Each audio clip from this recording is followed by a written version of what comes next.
I'm going to work just as hard for everybody. I'm going to represent these 6 counties just like I have for 8.5 years in the legislature. Florida's 6th congressional district stays red with Randy Fine winning a closely watched special election. What this means for the balance of power in Washington. We turned around and she was holding a rifle and was telling us she was going to blow our head off. A teen describes the moment a woman confronted him and his friend during a fun day of fishing. The charges that woman faces after the whole thing was caught on camera. To the best of my ability, so help me God. Months after controversy rocked the Kissimmee Police Department, a new chief is sworn in. The changes he vows to make to the department. WESH 2 News Sunrise starts right now. Good morning and thanks for joining us on this Tuesday. I'm Meredith McDonough. And I'm Jason Guy. If you were up late last night, you caught quite a light show. Look at this lightning that was part of thunderstorms in our area. This video is from our camera in Tavares. It's just lit up there. It really is. Okay, and then take a look at this, though. Our first warning radar off to a dry day here. Dry start, plenty of sunshine ahead. First warning meteorologist Kellyanne Glass is here now. Kellyanne, also going to be another hot one. It is, yeah. By the way, yesterday was the hottest day so far this year. We reached 90 degrees officially yesterday. The last time we reached 90 degrees was back on October 5th of last year. This is almost on par, just a little bit ahead schedule of our average first 90-degree day, which is usually around April 8th. Last year, it was a little bit earlier in March. So thankfully, we weren't that early, but we were still looking at very hot conditions ahead of schedule. Now, this afternoon, we're going to top out right around 89 degrees here in Orlando. If you are west of Orlando today along the I-75 corridor, expect to see the low 90s as highs. We are dry, though we do have some changes on the way. We'll talk about those details coming up in a few minutes. First, though, let's get over to Megan Mackey with a check on the roads. Kellyanne, so far there's no crashes to impact your morning drive. Early on this Wednesday, there's a lot of construction, though, happening in Lake County. It's along State Road 19 right at US 27. So some lanes closed here and some delays getting off of the turnpike in that area. So keep that in mind. That's a big exit there in Lake County. Other than that, though, clear and quiet. I-4, this is a live look in the Champions Gate area. Not seeing any construction along I-4 this morning, so that's good news for your morning drive. Traffic's also not looking heavy here near those theme parks so far this morning. We'll check in with more of these I-4 cameras coming up in a few short minutes. Randy Fine is heading to Washington, D.C. The former state senator won the special election last night to replace former Congressman Mike Waltz. And the race was a lot closer than initially expected. Democrat Josh Weil got 43% of the vote in the heavily Republican district. WESH 2's Paola Tristan Arruda is joining us now. Paola, Fine plans to head to D.C. today. Yeah, that's right, Mayor. And we spoke to both Fine and Weil last night after those results came in. Up in the Panhandle, former Florida Chief Financial Officer Jimmy Patronis won Matt Gaetz' old seat. With both of those wins, Republicans pad their majority in the U.S. House, and they will have 220 seats compared to Democrats' 213. 2 seats are currently vacant after 2 Democratic representatives died last month. There. 2 other primary elections were held last night for state-level races. Debbie Mayfield is projected to win the Republican primary to fill Randy Fine's old state Senate seat. That's District 19. She won with 60% of the vote. And for the seat Mayfield currently holds in District 32, Brian Hodgers squeaked out a victory in the Republican primary, projected to win with 35% of the vote. Florida was not the only state with key elections yesterday. All eyes were on Wisconsin as well, where Susan Crawford has won a seat on the state Supreme Court. Now, Crawford's victory will allow liberals to maintain their narrow majority on the battleground state's highest court. Now, it also defies Elon Musk after he spent millions of dollars to oppose her. Crawford, a Dane County Circuit judge there who was backed by Democrats, secured a 10-year term on the court over Brad Schimmel, a county circuit judge and a former Republican attorney general. WESH 2 News is your home for Commitment 2025. We have all the results online at WESH.com. This morning, we'll be in court for the first full day of testimony in the trial of an accused serial rapist. Investigators say Nelson Odija attacked several women at bus stops in Orange County. And WESH 2's Bob Hazen is live for us this morning at the courthouse. Bob, yesterday we heard from some of the alleged victims. Yeah, and all of those women had similar stories about being at that bus stop when a man came up and attacked. Montage was arrested in 5 separate cases for each attack, and today we expect to hear from a 4th victim along with deputies and DNA experts. In this case, Montage is charged with kidnapping along with sexual battery with a weapon. Covering Orange County, live in Orlando, Bob Hazen, WESH 2 News. A woman in Melbourne is facing charges after police say that she held 2 teenagers fishing near her backyard at gunpoint. The whole encounter was caught on camera. Because if someone goes in your backyard, you can blow their heads off. I have a right to protect my property and my house. Yes, ma'am. So you ain't coming back. Yes, ma'am. Ever. Yes, ma'am. The 15 and 13-year-old boys say that they were just fishing near the water when 59-year-old Donna Elkins ordered them to the ground while pointing a gun at them. An arrest report says that Elkins called 911 about the boys and told deputies that she walked into the backyard with a pellet gun to try and scare them off. Now, the report says that Elkins' husband came out to disarm her at one point. Investigators say that the boys were 30 feet beyond her property. She is now facing aggravated assault and false imprisonment charges. New from overnight, a man has been severely hurt in Osceola County after a fire. The St. Cloud Fire Department says a man was working on his car and handling fuel when he accidentally started a blaze. The department says that man also caught fire and ran inside a building instead of doing what you're told, the stop, drop, and roll procedure. So that led to 2 other injuries, they say. And authorities say the man went to the hospital with severe burns. Another adult and child were also taken for treatment, but with less significant injuries. There are mixed emotions this morning about turning Pine Hills into its own city. Dozens of people were at a meeting last night to discuss turning the area into a municipality of its own. During the panel discussion and public Q&A, people detailed the need for better services like police, sanitation, and fire. But one of the greatest concerns would be higher taxes to pay for all those things. It is important that we know ahead of time as much as we can about how much it will cost us. Because there's a lot of people that say, yes, I want it. It's good. I want to have a municipality. I want to have a city. But then when it comes down to the pocketbook, that's another story.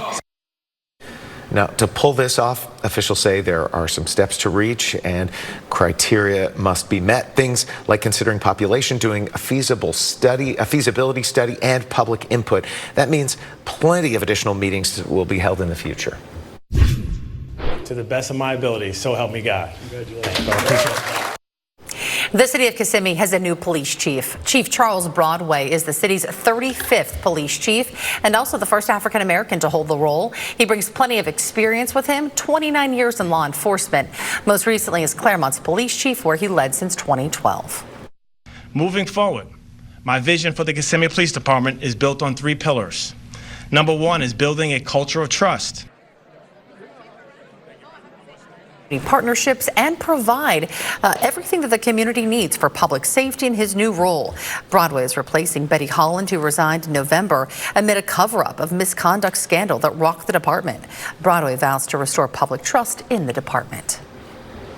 All right, it's 5:09. Let's get your first warning weather. And again, we're prepping you for heat. Meteorologist Kellyanne Class is here now. And Kellyanne, looking outside, things look like they're off to a nice start, though. We're going to be monitoring for some fog throughout the morning hours. Right now, though, from the tourist district to downtown Orlando to the Space Center and Daytona Beach, conditions are looking okay, but I am seeing some of that haze beginning to slowly develop. Right now, we're at about a 6-mile visibility in Titusville, 4 miles in Palm Coast, and less than a 7-mile visibility in Wildwood. So we'll continue to monitor that, at least for today. We're going to have mostly sunny and dry conditions. Temperatures today warming up into the upper 80s. We have high pressure that's going to be centered out in the Atlantic, which is why we're going to be so hot and dry. And then we have some showers and thunderstorms firing up from Texas over to the plains, where they're going to be dealing with a big severe weather threat today. So if you're traveling anywhere from Chicago all the way down to Dallas later this afternoon, just be aware that they're going to be dealing with some strong and severe storms. Back at home, we're pretty quiet, but we do have some rain on the way. We'll have those details coming up in a few minutes. First, though, let's get over to First Warning traffic expert Megan Mackey. Kellyanne, for the most part, the road's nice and quiet for your morning drive. So far on this Wednesday, this is a live look at I-4 in Volusia County. Traveling near that I-95 interchange, still dark and early. No crashes, though, along the I-4 corridor or construction that we're dealing with this morning. There is some, though, in Lake County along State Road 19. This is working to wrap up from those overnight hours. It's right at US 27 and that Turnpike interchange in Lake County. So some lanes closed here. I'll continue to monitor this, and we'll check in with some of those I-4 travel times coming up here in a few minutes. It's a speech we brought you live yesterday morning as it had been going on for just about 10 hours. And hours later, it ended in historic fashion. My friend, Madam President, I yield the floor. Senator Cory Booker breaks the record for the longest speech in Senate history, while he says he was protesting the Trump administration. Plus, President Trump is calling today a day of liberation. The president's plan to announce big tariffs that could impact the global economy. Plus, the longtime leader of the Orlando Aviation Authority is stepping down. The change is coming to Orlando International as he passes the torch. Good morning. The time is 5:14 on our Wednesday morning. Unfortunately, we have another hot and humid day ahead, but there is good news. Our dew point temperatures, the measure of moisture in the atmosphere, is going to go down as we go towards the weekend, but we are going to heat up with temperatures in the 90s, though we do have some changes on the way. We'll have those details in Central Florida's certified most accurate forecast coming up in a few minutes. We have some breaking overnight news here at 5:14 this morning. Actor Val Kilmer has died at just 65 years old. Kilmer's daughter says he passed away Tuesday in Los Angeles from pneumonia. Kilmer was launched into the spotlight in that iconic role of Iceman in the Top Gun film. He took on roles in Batman Forever, Tombstone, and Heat. Kilmer was diagnosed with throat cancer back in 2014, but returned to the big screen to reprise his Iceman role in Top Gun Maverick in 2023. We want to give you a live look out to Orlando International Airport this morning. We've got a little haze and cloud cover. It's tough to see the tower there, but the Orlando Aviation Authority will soon be under new leadership after the CEO made an announcement of his resignation. And we know that final interview has come in reflecting on the last few years at MCO. And we've got WESH 2's traffic expert, Megan Mackey. You were there for the departure of this leader. And there are some exciting things that we're hearing will be coming ahead as you look to the future of MCO. Yeah, there are, including hopefully some relief for drivers when it comes to parking at MCO. They are currently working to move all the rental cars to a different facility to free up parking spaces in the 3 garages. Kevin Tebow, who is stepping down, also says we could look forward to a Terminal D in the future as the airport continues to grow. It is the 7th largest airport in the nation. Under his tenure, Brightline train service connected to the airport, and he says one of the biggest hurdles was the opening of Terminal C back in September 2022. We were moving JetBlue, pretty much almost all the internationals, and we did it in a structured approach, and that part was fine. But it was literally sitting down and saying, what are we missing? And it was even some simple stuff like, do we have the eye wash in place for the chemical spills? This spring break travel period actually saw lower air travelers at MCO than in 2024, but despite the dip in numbers, Central Florida is continuing to grow. A replacement has already been tapped to serve as the new CEO. His name is Lance Little, and he could start as soon as this month if contract negotiations are successful, Mayor. Okay, Megan, 5:18. If you enjoy the heat, take advantage this week because next week we got a little bit of a cool down. Oh, yeah. I mean, I feel like we had a pretty long stretch of summertime heat, and now things are going to change, but we just have to get through this work week and the weekend. Starting next week, we are going to see temperatures drop into the 70s and 80s. We're going to be at 80 degrees on Tuesday, and it is all thanks to a cold front that's going to move in Monday into Tuesday. That's going to bring us some showers and thunderstorms. And then behind that, it's going to be much cooler air. At least right now, it's still warm and muggy as you step out the door. A little bit of cloud cover, and we're going to be monitoring the haze throughout the day or throughout the morning hours, the fog. Right now, we're down to about a half-mile visibility in parts of Brevard County, including the Cape. It's a 2.5-mile visibility in Palm Coast, but here in Orlando, things are not looking too bad. 9-mile visibility at the moment. Otherwise, temperatures north and west of the I-4 corridor, we're waking up into the 60s, 70s along I-4 and down to the south and east. So as we drop the kids off at the bus stop this morning, we'll watch for some areas of fog, but right now things are looking good. And then it's just going to be hot and sunny when you pick the kids up. Temperatures west of Orlando today in the 90s, 92 in Ocala, the Villages in Wildwood, 91 in Leesburg, 90 degrees in Claremont, 89 degrees in Orlando, and the mid 80s along the I-95 corridor. So a mix of sun and clouds today. Temperatures warming up into the upper 80s and low 90s. We'll do that again tomorrow. Tomorrow from Orlando and on east, middle and upper upper 80s if you are going to be west of the I-75, or excuse me, west of Orlando along the I-75 corridor. We will be in the low and mid 90s. Looking ahead to Saturday, we're relatively dry and we're still hot on Sunday. Our winds begin to shift from the southeast to the southwest, and that's going to warm us up even more. So this weekend we go from 89 on Saturday to 92 degrees on Sunday. So we're going to be pretty hot on Sunday, and then we'll also watch for temperatures west to be into the mid 90s, almost the 90s all across our inland locations. So your inland 7-day forecast is going to be relatively dry and quiet over the next 7 days. Now through Sunday, a mix of sun and clouds, highs in the upper 80s and low 90s. Some showers on Monday, up to a 30% coverage, and then on Tuesday we'll have up to about a 50% coverage of showers and thunderstorms with temperatures dropping into the 80s. Your coastal 7-day forecast will show a lot of sunshine now through Friday. A couple of more clouds Saturday and Sunday, but it's going to get hot along our coastline as well. 86 degrees on Sunday and on Monday. Monday, about a 30% coverage of showers. And then on Tuesday, here comes that cold front, dropping highs along our coast into the 70s. All right, it is going on 521. Let's get over to First Morning traffic expert Megan Mackey. Kelly, and I'm still monitoring some construction in Lake County this morning. It's along State Road 19 right here at US 27. Some delays here along the turnpike in this area, and also some lane closures still from overnight along State Road 19. This should be wrapping up soon, but I'll continue to keep my eye on it this morning because it is a big project in Lake County. I-4, this is a live look from our FDOT camera. This is close to Champions Gate. You can see some slick conditions there off onto the shoulders just because of that rainfall we had in those overnight hours and late last night, but looking like it's really not going to have a big impact to your morning drive. But if you do come across those slick roads, just make sure you are taking it slow this morning. But no issues along I-4, and those travel times in Seminole County are in the green in between Lake Mary Boulevard and Princeton Street. We're 11 minutes eastbound and westbound. Next on Sunrise, a touching tribute to a local canine who served Brevard County for years. Plus, 1 in 3 women and 1 in 4 men have experienced domestic violence. And this morning, one advocate in Central Florida is using her story to help others, to let them know they're not alone. Closed captioning is sponsored by Advent Health.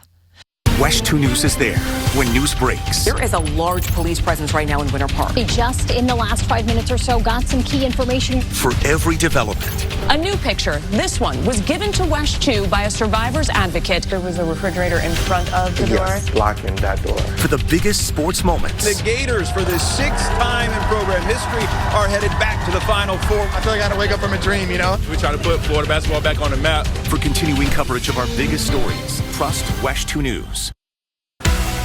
Next here on Sunrise, we're taking a live look outside as the temperatures are really going to heat up today and throughout the rest of the week. First Morning meteorologist Kellyanne Class is tracking the hot and dry conditions ahead. Plus, a new development plan would make it easier for some people to get to Orlando Sanford Airport, but not everyone's on board. How one farmer says it could hurt his business. You do not deserve anybody to speak to you with disrespect, to put their hands on you, to hurt you or your children. Right now at 5:30, shining a light on Central Florida's support system. Advocates speaking up for survivors and victims of domestic violence after several tragic cases across our area. Plus, testimony continues this morning in the trial of an accused rapist who prosecutors say he targeted as the jury hears from the alleged victims. And 2 teachers are facing charges this morning, months after they are accused of throwing wild parties for minors. WESH 2 News Sunrise starts right now. Hey, good morning to you on a Wednesday here. We're glad you're waking up with your Sunrise team. I'm Jason Guy. And I'm Meredith McDonald. Lots to get to today, midweek here. But let's begin with the check of the forecast because it has just been a hot week and another one expected today. Yeah, we want to get to First Morning meteorologist Kellyanne Class. Kellyanne, we did in some spots hit 90 yesterday. Yeah, that includes here in Orlando. So that makes it the hottest day so far this year. And you're definitely feeling that warm air this morning. Another thing that we are going to keep a close eye on this morning is going to be the fog. Right now, here's a look at Daytona Beach. We have a little bit of haze developing, but we could still clearly make out the bridge there. We're down about an 8-mile visibility in Daytona, but in Flagler County, Palm Coast, we were at a 2.5-mile visibility, almost at about a half-mile visibility in Titusville. Otherwise, temperatures get you out the door, upper 60s to mid 70s. It's warm, it's humid as you step out. This afternoon, it's going to be hot with high temperatures into the upper 80s, low 90s if you are west of Orlando. We'll talk much more about the potential for rain in the next couple of days coming up in a few minutes. First, though, let's get over to First Morning traffic. traffic expert Megan Mackey. Kelly, and there's this new crash I'm monitoring in DeLand this morning. It's along State Road 472. This is in between I-4 and US 1792. So a big stretch there in DeLand. There is a roadblock there reported because of a crash with some injuries. So still very early this morning, not seeing any heavy delays, but you should anticipate that. That's a major artery through DeLand if you're heading out the door in that area. I also want to give you a live look at the turnpike in Lake County, traveling close to that US 27 exit. Not seeing any lane closures here this morning, but a little bit of construction happening from those overnight hours. So travel slower through those construction zones. We can see those orange cones out this morning. We'll check back in with that crash in DeLand coming up in a few minutes. This morning, we expect to hear from another victim of an accused serial rapist. Nelson Odich is on trial for a series of attacks that terrorized women at Orange County bus stops 2 years ago. WESH 2's Bob Hazen is live at the Orange County Courthouse. Bob, the victims all had very similar stories. Yeah, they were all waiting for a bus when a man came up to them wearing a mask and then attacked them. The results are in for 2 special primary races in Brevard County after the state lawmakers who were in those seats will now vacate them. Our Paola Tristan Arruda joins us this morning. And Paola, there were these primaries that were just for Republicans. Yeah, Jason, and that's because only one Democrat replied to these races. So the decision on who to send to the general election only laid on the Republican side. One of the races was for Florida House District 32, stretching from Cocoa to Melbourne. Brian Hodgers edged out a victory in the Republican primary, projected to win with 35% of the vote. This is Debbie Mayfield's seat, which she will hold until June, but she is hoping to claim Randy Fine's old seat. Mayfield is projected to win the Republican primary for State Senate District 19 with over 60% of the vote. Fine is leaving to Tallahassee to head to Washington. He won Mike Waltz's old seat in the U.S. House with just over 56% of the vote. This district has long been red and was won by both President Trump and former Rep. Mike Waltz by 30 points. Trump writing on Truth Social last night, "Congratulations, Randy. A great win against a massive cash avalanche." Fine's main opponent, Josh Wheel, had out-fundraised the Republican $9 million to Fine's $1 million. And Fine is expected to head to Washington today. Jason? And Paola, we know Florida's also sending another new congressman to Washington. Yeah, the former Florida financial officer claimed victory in the House for U.S. House District 1 in the Panhandles. We're going to Washington, D.C. to battle against the far left insanity. We're going to move some common sense into America and pull this country out of the ditch it's in. The seat he's taking over was previously held by Matt Gaetz, who resigned. Jason? All right, Paola, thank you. And right now on WESH.com, you can get a closer look at the election results as we break down each race right on our homepage. WESH 2 has confirmed the city of Orlando is planning to allow Pulse survivors and the victims' families to visit the nightclub this summer. The city plans to demolish most of the site before building a permanent memorial. Officials say that this will be a private visit for people who feel it's important for their mental health to go inside the nightclub one last time. The city says that people will be able to walk through the building, not just along the fence line. Now, the visits will be scheduled for the week of June 9th to coincide with the annual Pulse Remembrance Ceremony. Later today, there will be a public meeting to talk about connecting State Road 417 to the Sanford Airport. Now, not everyone is on board with the idea. One of the Central Florida Expressway's 2 final options will run through a farm. Adam Shaffrin is the owner of Flying Fox Fruit, and he told us his 3.5-acre farm is in danger. Routes 2 and 3D are here on the map in green and dark blue. CFX is considering Route 2 or the refinement of 2A, which you can see there in purple. The future of Shaffrin's farm depends on which one they choose. You got to figure out what this is all worth. And that to me is the hard part, because if you have plants here that I've, created or selected, how's the appraiser going to know what it even is? Tonight's meeting begins at 6 o'clock at the Galileo School on Skyway Drive in Sanford. 5:38 now. More sunshine on tap for today, and starting off the day, another warm one. Yeah, and we yesterday saw the hottest day of the year so far. As we get over to First Warning meteorologist Kellyanne Klass, we're keeping this heat cranked up. We are, absolutely, and it's going to continue over the next couple of days. Today we'll reach anywhere from about 82 to about 92 degrees, though most of those low and middle 80s will be along our coastline. Everyone today will be, though, sunny and breezy, all thanks to high pressure centered out in the Atlantic. This is going to keep our our wind out of the southeast, so it's really going to pump in that moisture. And we keep that southeasterly wind over the next couple of days, meaning it's going to stay muggy, even though we are at the comfortable category on our muggy meter Wednesday, Thursday, and on Friday. It's noticeable humidity. And then Saturday, we have some drier air working on in, but it's going to be hot. Then we have some changes. We'll talk about those changes coming up in a few minutes. First, though, it is 5:39. Let's get over to First Morning Traffic expert Megan Mackey. Kelly, and heading out the door, still nice and quiet, at least along the I-4 corridor. No big issues for your morning drive. This is a live look here from our tower camera right at WESH 2 at Lee Road, looking towards downtown Orlando. No need to hop in those express lanes this morning. It's looking like this all the way from Osceola into Volusia County, both eastbound and westbound. There is a crash, though, in DeLand just off of I-4.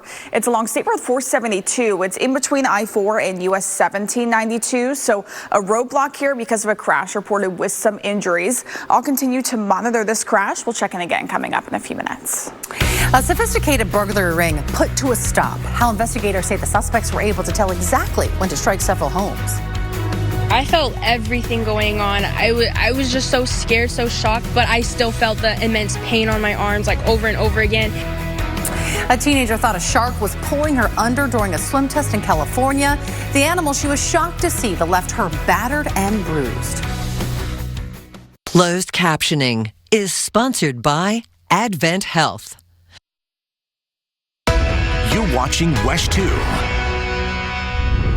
The Justice Department will seek the death penalty for the man accused of killing the CEO of United Healthcare. Luigi Mangione faces state and federal charges. He's accused of the murder in Midtown Manhattan back in December. Attorney General Pam Bondi says she will direct the interim U.S. Attorney for the Southern District of New York to seek the death penalty if Mangione is convicted on capital murder charges. He's charged in a federal criminal complaint, but the indictment is pending. A California teenager is recovering this morning after a rare attack from a sea lion. Now, here's a picture here of Phoebe Beltran. She has bites and bruises all up and down her arm, but she said that's not going to stop her goal. It's becoming a junior lifeguard. Now, this attack took place while she was finishing a 1,000-yard swim in the Long Beach, California area for lifeguard tryouts, and she felt a bite.